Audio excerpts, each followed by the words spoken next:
Itself to me is that frequently we used to mention coordinates when we were talking about Gallifrey and the constellation of Castorabis, and the coordinates I could never remember, and I have to confess to you that all over the TARDIS were written little equations, and sometimes on my hands, and certain American fans in their generosity and their desire to see something mystical in performances used to marvel the way I used to look at with agony at my hand, little realizing that I was looking for the coordinates of Gallifrey, which is, here comes the story, 071 743 8000 EX 2147, which is the London code, the BBC telephone number, and the Doctor Who extension of the office. I did that for years and no one ever noticed, really. Yes, come here and listen. Now listen, Cumus. The reason the stars in your sky change is they don't. They don't. No, they don't. Your entire planet jumps through space. Those engines? Those engines. Huge enough to dematerialize an entire hollow planet, flip it halfway across the galaxy, and rematerialize it round a prey. Oh, fuck it!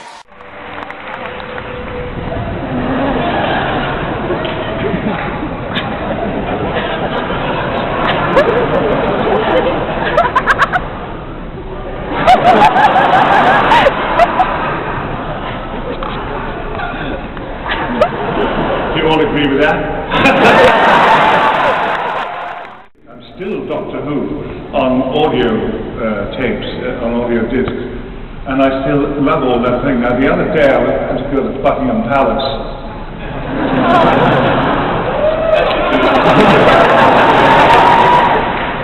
And so, you know, I suppose I thought I'd give it a go. And to get in, you had to have an electricity bill. And a few other things, and no guns were allowed. When I got to the palace gate, the head of security was there, and I had my envelope full of all this tedious documentation. And he stuck his head in the car. He said, "Hello, Tom, I saw you in Waitrose the other day and tented them. Just wave me through." We're celebrating the Pasolini here at the BFI at the moment, and you're in the Canterbury Tales, of course. But in terms of preparing for the role of Doctor Who, I don't know where were you of Doctor Who when you took over the role, and did you prepare for it? Did you talk to John Pertwee, or how No. Did not. No. I mean, I was just out of work, and I'd had a flirtation with success, and then it died away. Very like life in that way. So I played, do you remember some flashy charlatan called Rasputin, I think? That's right, yeah. And what was motivating him was crumpet, really, in an unstable world. And of course, that was very easy to line up with him, because in those days I was extremely keen on crumpet. So I was really rather good as Rasputin, I think. And then after that, everything fell away. And then my next catastrophic failure was I played Macbeth in the style of a crumpet lover. And so that didn't do either. So it was one catastrophe after another. And then when Doctor Who came, after a great struggle and having to do other sorts of menial things, Doctor Who came, and rather like me going in for Rasputin, identifying it, it came together like that, and I suddenly realized that I had nothing to reach for. I embraced this kind of lunacy, this cloud cuckoo land, where people had to be convinced by absolute nonsense, rather like life, I suppose. And I had no difficulty at all. And I remember Barry saying to me, "What are you going to do, Tom?" And I said, "I don't know." And he thought I was joking. And I didn't know. It was so easy to embrace, you know. I, of course, come from a very religious background.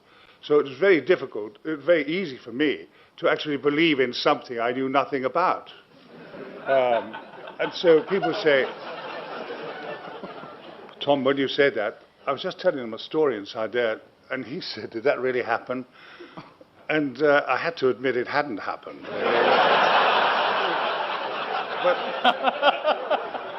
But as I was telling the story, I grew so convinced and excited that it had happened. And it just entered my head. And it was about, we were talking about signing autographs, and I said, a man stopped me the other day, and he wanted me to sign his wife. And I was terribly embarrassed because she was dead. I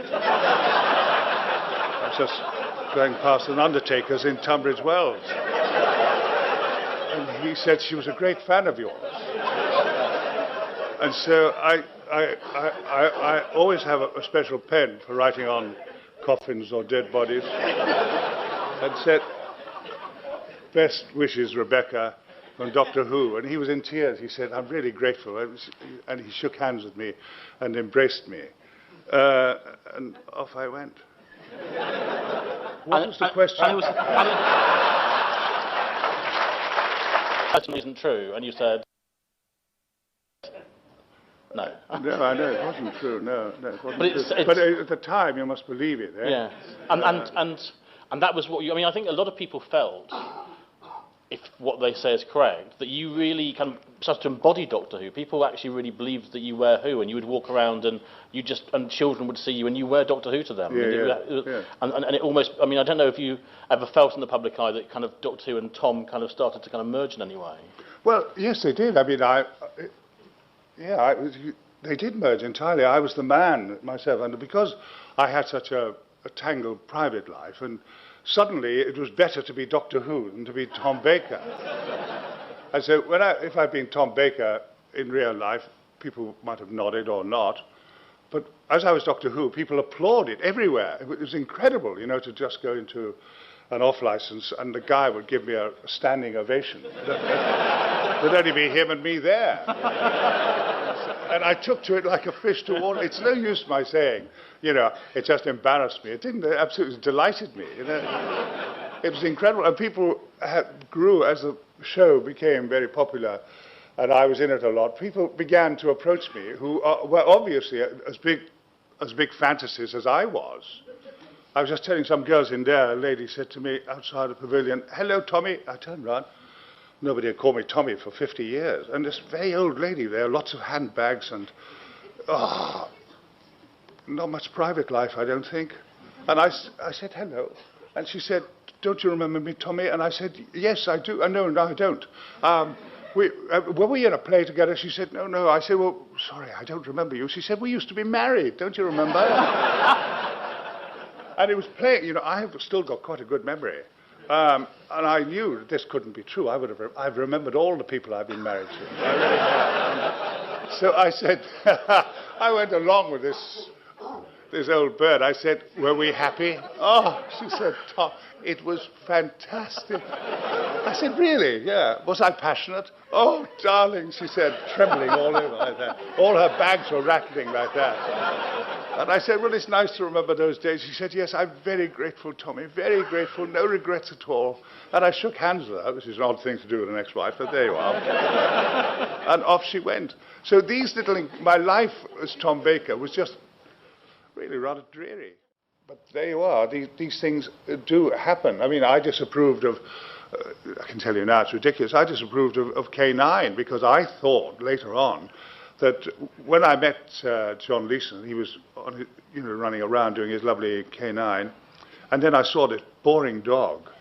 And I thought it would be much better to give a kind of metal suit or something to John, and he could answer the phone and help me about and do everything, do some knitting, when things were quiet. Because, of course, I was very aware and very vain that every time it was a two-shot, I had to get down on my hands and knees, which reminded me of when I was religious, and that brought back very bad memories, because I'm walking the way I do now because I spent so much time on my knees in prayer, and of course talking to K9. But it turned out all right. You know, I didn't get bored at all. It was, and I left rather reluctantly. I tested John Nathan Turner and I offered my resignation. I was appalled at the speed at which he accepted it. Was he glad to get rid of me? Oh, wow, he was. Yes. And I can't blame him. What's a webisode? That's a fair question. Let me just look at it. Where is it? Wait, which one is it? The whole word. What, all that? Yeah, but not that bit. You've done that bit already. Just the intro and the outro, okay? Come on, yeah, all right, yeah. Hello. I'm Tom Baker. The best thing about Little Britain... Oh, hold on. Can I read that again? Hello, I'm Tom Baker. The best thing about Little Britain. Is that... Am I saying it? I'm the best thing about Little Britain? Oh, all right, all right. Go run it back here. Hello, I'm Tom Baker. The best thing about Little Britain. Welcome to this special...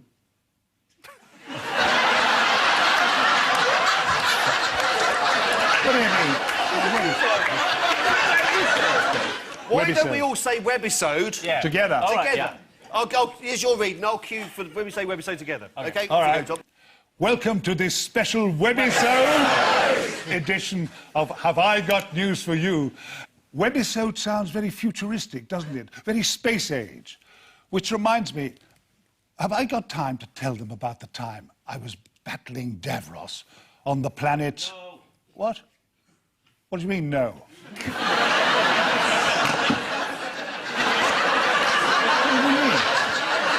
How can he say no? He wasn't watching. Ding. A round of applause for Mr. Steve. Yeah.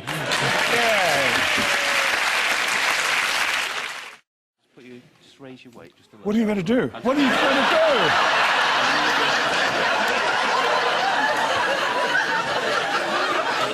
Oh, come on, that's how you got the job in the first place.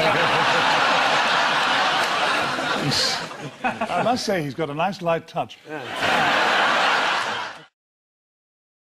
He's very pessimistic, you know, Bill. Is he? Yes. About the planet. Yes. Do you think it's all over? He thinks it's pretty well all over, yes. And I noticed the other day, he said that on account of global warming, that his legs are getting shorter. Really? I noticed, Bill, I was in a studio with him the other day, and he could scarcely get up the steps. And I've heard if he sticks Velcro on his bottom, he can pick fag ends off the floor. Are there going to be many of these?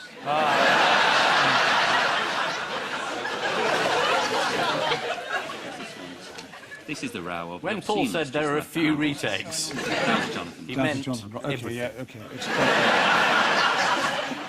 I don't see very well these days, you know. Don't you? No. Did you mention that before the audio cue came out? No, yet oddly enough, you know, Vince, as my sight diminishes, I get on much better with people. Do you? Now that I can't see them. In And fact, partly because they're not there. I've just started a fling with my wife. Have you? If she finds out, she'll be furious. Oh, and what is it now? Hello? I'm Tom Baker. Don't forget to watch tonight's Have I Got News for You. Ooh, ah, ooh. I see, it's Halloween.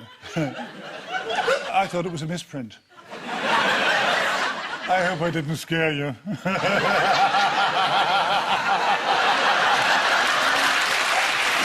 Or do you want it more naturalistically? I've only got 15 seconds for this trail, and I've just wasted 5 of those seconds telling you that don't forget to watch Have I Got News for You at 9 o'clock with Tom Baker, Ian Hislop, and Paul Merton. I like that Tom Baker. I really do. I'm mad about him, actually. He really moves me. Ooh, I'd like to go cruising with him.